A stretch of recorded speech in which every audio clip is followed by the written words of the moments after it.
Hello students, welcome back math success channel. तो हमारी जो तैयारी चल रही थी वो सीटेट की तैयारी चल रही है।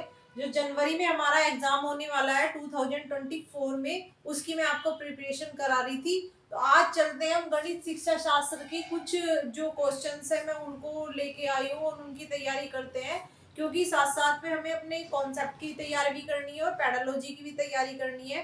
तो कैसे क्वेश्चंस आते हैं और किस टाइप के क्वेश्चंस की हमें तैयारी करनी है, उनकी तैयारी करते हैं हम। फर्स्ट क्वेश्चन है हमारे सामने, निम्न में से क्या गणित की प्रकृति है। तो आपसे इसमें मैथ्स का नेचर पूछा है कि मैथ्स का नेचर कैसा होता है। तो आप यहाँ पर जो आपके पास में ये ऑप्शन है 4, इसमें से ये देखो, यह अलंकारिक होती है। अलंकारिक तो हिंदी में अलंकार होते हैं, तो गणित की प्रकृति में अलंकार तो होते नहीं है। यह कठिन होती है, तो ये कठिन भी नहीं होती है। अगर आप इसकी तैयारी करें तो अच्छे से ध्यान लगा के तैयारी करें तो ये इतना टफ भी नहीं होता है। यह सामान्य लोगों के लिए नहीं है।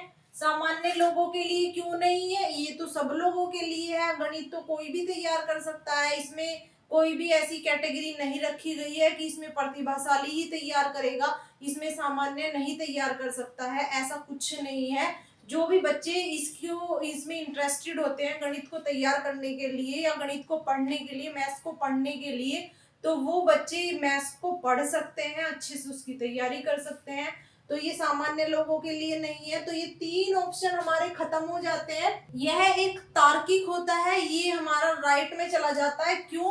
क्योंकि गणित हमारा तार्किक होता है। यस, तर्क मतलब लॉजिकल, जिसमें जैसे कि हम लॉजिक लगा के हम मानते हैं ये x है, ये y है, ये p है, ये q है, ऐसे करके हम अपना तर्क लगा के जो मैथ्स के क्वेश्चंस को सॉल्व करते हैं उसको ही हमारी तार्किक में बोला जाता है, तार्किक बुद्धि से रिलेटेड होता है।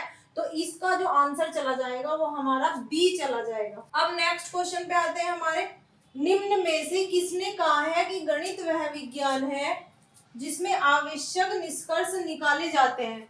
तो ये स्टेटमेंट्स के क्वेश्चंस हैं, क्योंकि किसने कौन सा स्टेटमेंट दिया है ये आपको ऐसे ही याद रखना है कि आपको पता होना चाहिए कि ये स्टेटमेंट किसने दिया है। तो ये स्टेटमेंट हमारा वैज्ञानिक पैरिक जो हुए हैं उन्होंने ये स्टेटमेंट दिया है। नेक्स्ट क्वेश्चन में आते हैं, गणित सभी विज्ञानों का सी द्वार व कुंजी है, यह किसने कहा है। ये ऐसे क्वेश्चंस हमारे टेट और सीटेट दोनों में आते हैं स्टेटमेंट के, तो इसलिए मैं इस स्टेटमेंट के क्वेश्चंस भी आपको करा रही हूँ। तो ये किसने कहा है? बेकन ने कहा है। ये हमारा ये कौन सा स्टेटमेंट की गणित सभी विज्ञानों का सिंह द्वार व कुंजी होती है। अब नेक्स्ट क्वेश्चंस पे आते हैं। नेक्स्ट क्वेश्चन है क्वेश्चन नंबर 4, गणित के नियम और निष्कर्ष होते हैं। तो इसके जो नियम और निष्कर्ष होते हैं वो वस्तुनिष्ठ होते हैं, सार्वभौमिक होते हैं, या उपरोक्त में से कोई नहीं, वस्तुनिष्ठ व सार्वभौमिक। इसमें से आपको बताना है कि इसके जो नियम और निष्कर्ष होते हैं वो इन दोनों में से कोई से नहीं होते, इसलिए आपका कौन सा चला जाएगा? ना तो ये दोनों रहेंगे और ये ही दोनों इसमें दिए हुए हैं तो ये भी नहीं रहेंगे। तो आपका कौन सा राइट हो जाएगा? उपरोक्त में से कोई नहीं। वस्तुनिष्ठ का मीनिंग होता है कि ऑब्जेक्टिव टाइप, और सार्वभौमिक होता है सभी तरीके के। तो हमारा जो नियम और निष्कर्ष होते हैं वो एक गणना के आधार पर तैयार किए जाते हैं, तो इसलिए ये दोनों ना होके हमारा उपरोक्त में से इन दोनों में से कोई नहीं आएगा। अगर इनके प्लेस पे कुछ और होता तब हमारा आंसर में कुछ और आ जाता। नेक्स्ट क्वेश्चन देखिए आप, विद्यार्थी गणित की संकल्पनाओं और सिद्धांतों के अर्थ को समझता है, यह अधिगम के किस उद्देश्य की प्राप्ति करता है। अगर किसी भी संकल्पना और सिद्धांतों के अर्थ को हम समझते हैं तो समझना किस पर डिपेंड है? समझना हमारा बुद्धि से रिलेटेड है, तो बुद्धि से रिलेटेड में हम अपने कौशल जो रहेगा, कौशल भी नहीं आएगा हमारा, पूर्व ज्ञान भी नहीं आएगा हमें। तो संकल्पनाओं और सिद्धांतों को समझना है, उसके अर्थ को समझना है। तो अर्थ में हमारे पास पूर्व ज्ञान में क्या है वो भी नहीं आएगा। अनुप्रयोग, हम अनुप्रयोग कर नहीं रहे हैं, हम तो केवल समझ रहे हैं। अनुप्रयोग तो हम समझने के बाद करते हैं। तो हमारा कौन सा राइट चला जाएगा? अवबोधन हमारा राइट चला जाएगा। नेक्स्ट में आता है क्वेश्चन नंबर 6, गणित को कहा जाता है, आप गणित को क्या कहेंगे? विद्यार्थियों का दुश्मन कहेंगे? नहीं, ऐसा कुछ नहीं है। कुछ विद्यार्थियों का तो ये, कुछ स्टूडेंट्स का तो ये फेवरेट सब्जेक्ट में आता है, तो इसमें आप दुश्मन पर तो नहीं जाएंगे। नेक्स्ट में आता है शक्तिशालियों की शक्ति। इसमें बल का तो कोई यूज नहीं है कि कोई अच्छे से ताकतवर है जो बच्चा वही इसको कर सकता है और वीक स्टूडेंट्स इसको नहीं कर सकता। ये सिर्फ एक जो मैथ सब्जेक्ट है वो एक माइंड से रिलेटेड है। इसमें अपना फिजिकली कुछ नहीं देखा जाता कि फिजिकली जो फिट है वही इसे कर सकता है, जो फिजिकली फिट नहीं है वो इसे नहीं कर सकता। इसमें जो मानसिक रूप से जो फिट है वो हमारा गणित को पढ़ सकता है, मैथ्स की को पढ़ सकता है, उसकी तैयारी कर सकता है, तो ये भी हमारा रॉन्ग में चला जाएगा। नेक्स्ट में आता है मन की भाषा। गणित मन की भाषा तो नहीं है। और नेक्स्ट में आता है मस्तिष्क का व्यायाम। यह एक मस्तिष्क का व्यायाम है। जितनी भी आप इसकी प्रैक्टिस करते हुए जाते हैं, प्रैक्टिस का मीनिंग एक योग, एक एक्सरसाइज करते हुए चले जाते हैं, उतना ही आपका मैथ्स जो है वो एक क्लियरिटी हो जाती है, मैथ्स में आप स्ट्रोंग हो जाते हैं। तो नेक्स्ट अब क्वेश्चंस पे आते हैं।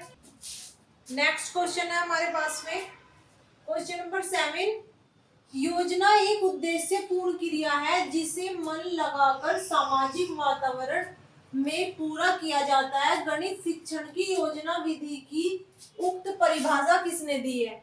तो आपको ये परिभाषा किसने दी है आपको ये पता होना चाहिए एग्जाम में। तो ये परिभाषा जो हमारी दी है, उद्देश्य पूर्ण क्रिया मन लगाकर सामाजिक वातावरण में करने को किसने परिभाषा दी है पूरा करने को? किलपैट्रिक ने बताया है कि सामाजिक वातावरण में हमारी जो मन की क्रिया को कैसे पूरा किया जाता है। तो आपको याद होना चाहिए कौन थे, हमारे किलपैट्रिक थे। नेक्स्ट क्वेश्चन है हमारा, वह उद्देश्य जो शिक्षक गणित पढ़ाने के बाद कक्षा में ही प्राप्त कर लेता है। तो अगर कोई मैथ्स टीचर है, मैथ्स को पढ़ाने के बाद क्या प्राप्त कर लेता है? क्या देखो यहाँ पर सांस्कृतिक उद्देश्य। वो कोई जब गणित पढ़ा रहा है तो वो कोई डांस प्रोग्राम नहीं करा रहा है, वो कोई ड्राइंग नहीं करा रहा है, वो कोई जो हमारे ये प्रोग्राम्स होते हैं जैसे कि इंडिपेंडेंस डे पर प्रोग्राम्स होते हैं या रिपब्लिक डे पर प्रोग्राम्स होते हैं। तो सांस्कृतिक उद्देश्य का तो मैथ्स से कोई रिलेशन है ही नहीं, तो ये हमारा रॉन्ग में चला जाएगा। सामाजिक उद्देश्य, सामाजिक उद्देश्य में हम भ्रमण पर नहीं लेके जा रहे हैं, बच्चों को समाज के द्वारा शिक्षा नहीं देते हैं। इसमें जो हमारा गणित जो पढ़ाने के बाद उसमें जो हमारी शैक्षणिक शिक्षा दी जाती है ये शैक्षणिक उद्देश्य से संबंधित है। तो हमारा कौन सा इसमें राइट चला जाएगा? शैक्षणिक उद्देश्य राइट चला जाएगा। दो ये हमारे रोंग में है, इसलिए ये भी नहीं हो सकता, ये सभी तो हमारा हो नहीं सकता। तो कौन सा जाएगा? हमारा सेकंड जाएगा। गणित पढ़ाने के बाद, मैथ्स पढ़ाने के बाद मैथ्स टीचर एक अपनी शिक्षा को कंप्लीट कर देता है। शिक्षा कंप्लीट करने का मतलब जो जिस उद्देश्य से वह उस क्लास में आया था कि आज मुझे ये टॉपिक कंप्लीट करना है, तो वो उद्देश्य अपना पूर्ण कर देता है। उद्देश्य पूर्ण होने के बाद हमारा कौन सा उद्देश्य पूर्ण हो जाता है? शैक्षणिक उद्देश्य पूर्ण हो जाता है। नेक्स्ट क्वेश्चन पे आते हैं। नेक्स्ट क्वेश्चन पे आते हैं हम क्वेश्चन नंबर 9, यह वास्तविक है कि गणित को बहुत से छात्र कठिन समझते हैं। बहुत से छात्र जो होते हैं हमारे, बहुत से स्टूडेंट्स होते हैं कि इसको टफ समझते हैं। अतः स्कूल और शिक्षा के द्वारा ठोस कदम उठाए जाने चाहिए जिससे छात्रों के गणित के स्तर को बढ़ाया जा सके। मतलब हमारे जो स्कूल है, हमारे जो विद्यालय है, हमारे स्कूल है और शिक्षक है, ठोस कदम उठाने का मतलब ऐसे इजी से इजी फॉर्मूले के द्वारा पढ़ाया जाना चाहिए हमारी और स्कूल के द्वारा ये है कि स्कूल में मैथ्स से रिलेटेड एक्टिविटी भी करानी जानी चाहिए जिससे कि हम मैथ्स की प्रॉब्लम को आसान बना सके, मैथ्स को अच्छे से अच्छे समझा सके और बच्चे जो है उसमें इंटरेस्ट ले सके। तो ये जो हमारा जो नियम बनाया गया है ये किस में नियम बनाया गया है? ये हमारा जो बनाया गया है शिक्षा नीति 1986 में नियम बनाया गया है कि जो हमारा गणित विषय है उसको पढ़ाने के लिए स्कूल और टीचर दोनों को ही इस पर विचार करना है कि कैसे इस सब्जेक्ट को आसान बनाया जा सके। स्कूल को तो ये है कि इसमें एक्टिविटी का ज़्यादा से ज़्यादा हमें प्रयोग कराएं और शिक्षक का ये है कि इजी से इजी फॉर्मूले बताकर उसको आसान बनाए। तो दोनों का ही इसमें रोल प्ले करना है, स्कूल को भी अपना रोल प्ले करना है और टीचर को भी अपना रोल प्ले करना है, तभी हमारे जो स्टूडेंट्स हैं इस सब्जेक्ट को आसानी से कर सकते हैं। नेक्स्ट क्वेश्चन है हमारा, तो ये किसने कहा है, हमारा शिक्षा नीति 1986 में ये हमारा जो नियम है ये हमारा कहा गया है, ये बताया गया है। नेक्स्ट क्वेश्चन है क्वेश्चन नंबर 10, गणित की प्रकृति एवं संरचना में निम्नलिखित विशेषता पाई जाती है। उसकी प्रकृति कैसी होती है, उसका स्ट्रक्चर कैसी होती है, उसका नेचर कैसा होता है, मैथ्स का कैसा होता है। गणित विषय में अक्रमबद्धता है, अक्रमबद्धता तो है नहीं, वो तो एक सीक्वेंस में है। पहले जो चैप्टर है वो जो हमारे इजी रखे जाते हैं और फिर टफ रखे जाते हैं, या एक्सरसाइज होती है जो भी हमारी मैथ्स में एक्सरसाइज होती है फॉर्मूले पर बेस, तो पहले जो एक्सरसाइज होती है वो इजी होती है, फिर जो एक्सरसाइज होती है बाद की जो एक्सरसाइज होती है वो टफ होती है। तो एक सीक्वेंस है, एक क्रम है, तो अक्रमबद्धता तो नहीं है, अक्रमबद्धता नहीं है, क्रमबद्धता है। तो इस चीज पे आप ध्यान देंगे, अगर यहाँ पर ए हटा दिया जाए तब ये हमारा जो ऑप्शन है राइट हो जाएगा, लेकिन ए लगने की वजह से ये हमारा ऑप्शन रॉन्ग में चला जाता है। नेक्स्ट क्वेश्चन, नेक्स्ट ऑप्शन है आपके पास में, गणित की भाषा असंकेतिक है, असंकेतिक तो नहीं है, संकेतिक है, तो ये भी हमारा क्या चला जाएगा, रॉन्ग में चला जाएगा। नेक्स्ट है आपका, गणित एक रसहीन विषय है। रसहीन का मतलब है कि इसमें कोई भी रस नहीं है, कोई भी हिंदी से रिलेटेड इसमें कुछ भी नहीं है, ये एक अलग हटके सब्जेक्ट है, तो ये हमारा सही हो जाएगा। गणित एक मूर्त विषय है। मूर्त विषय का मतलब होता है चीजों को दिखा के और प्रॉब्लम सोल्व करना, लेकिन मैथ्स में चीजों को दिखाया नहीं जाता, मैथ्स में कल्पना करवाई जाती है कि लेट ये x है, ये y है, ये p है, ये q है, उसकी आयु ये थी और उसकी आयु ये है, तो एक कल्पना कराई जाती है, इमेजिन कराया जाता है बच्चे को। तो इसमें हमारा गणित एक मूर्त विषय है। मूर्त का मतलब दिखा के चीजों को तब प्रॉब्लम सोल्व नहीं कराई जाती है, इमेजिन कराई जाती है कि ऐसा है तो तब आप कैसे करेंगे, तो ये भी हमारा रॉन्ग में चला जाएगा। तो इसका आंसर क्या आएगा हमारा, गणित एक रसहीन विषय है, ये आपका इसका आंसर आ जाएगा। नेक्स्ट क्वेश्चन पे आते हैं। नेक्स्ट क्वेश्चन है हमारा क्वेश्चन नंबर 11, गणित शिक्षण में जब आप गणित पढ़ा रहे हैं, मैथ्स को पढ़ा रहे हैं, में शिक्षक को निम्न बात का ध्यान नहीं देना चाहिए, उसको इस बात का ध्यान नहीं देना चाहिए, तो कौन सी हमारी बात है। जब हम क्लासरूम में चले जाएं मैथ्स की टीचिंग कराने के लिए, गणित को पढ़ाने के लिए, तो हमें किस चीज पर ध्यान नहीं देना है, व्यवहारिक जीवन से विषय का संबंध, ये तो हमें जोड़ के बच्चे को पढ़ाना होता है कि व्यवहार में इससे जो हमारा टॉपिक है वो हमारा इजी हो जाता है, तो ये तो है। मानसिक शक्तियों का विकास करना, मानसिक शक्तियों का हमें बच्चे के विकास करना होता है, उसका मानसिक बौद्धिक विकास करना होता है, उसका डेवलप करना होता है, उसे एक सीढ़ी से दूसरी सीढ़ी पे पहुंचाना होता है, ये तो शिक्षक का कार्य होता है। आनंद की प्राप्ति ना हो तो इसमें उसको इतना ध्यान नहीं देना होता है, तो हमारा कौन सा चला जाएगा, ये चला जाएगा।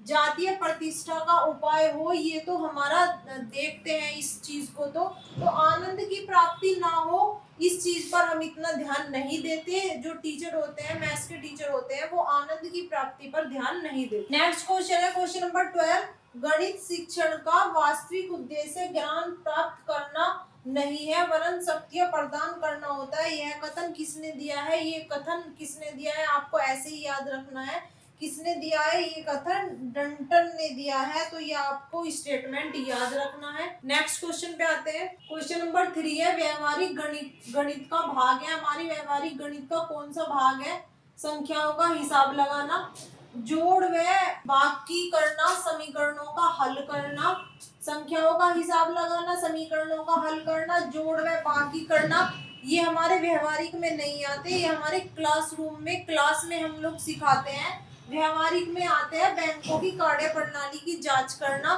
जब हम बैंक में जाके वहाँ की कार्य प्रणाली की जांच करते हैं, स्कूल से हटकर जब आप कोई काम करते हैं वो हमारा व्यवहार में आता है। और जो स्कूल के अंदर रह के आप कोई काम करते हैं, कॉपी पेन के द्वारा जब आप कोई काम करते हैं, तो वो आपका किस में आता है, वो आपका व्यवहारिक में नहीं आता। तो इसका कौन सा आंसर सर चला जाएगा, बैंकों की कार्यप्रणाली की जांच करना। नेक्स्ट है क्वेश्चन नंबर 14, अंक गणितीय शिक्षण का महत्व है। क्या महत्व है, घरेलू कार्य हेतु अंगणितीय शिक्षक का महत्व होता है। अंगणित अगर हमें आता है तो घरेलू कार्य में हम यूज कर सकते हैं। हम सब्जी लेने जाते हैं तब हम अपना हिसाब लगाते हैं, हम परचून की दुकान पे जाते हैं तब हम अपना हिसाब लगा लेते हैं।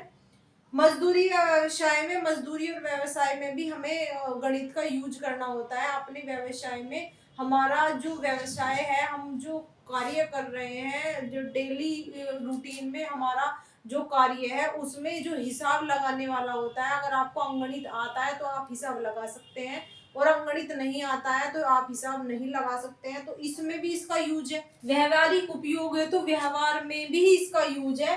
तो उपरोक्त में सभी, यानी कि ये तीनों आपके सही हो जाएंगे। तो आपका कौन सा सही हो जाएगा, 4 आपका ऑप्शन सही हो जाएगा। नेक्स्ट क्वेश्चन में आते हैं, किसी गणितज्ञ के कार्यों की प्रशंसा करना किस मूल्य से संबंधित है।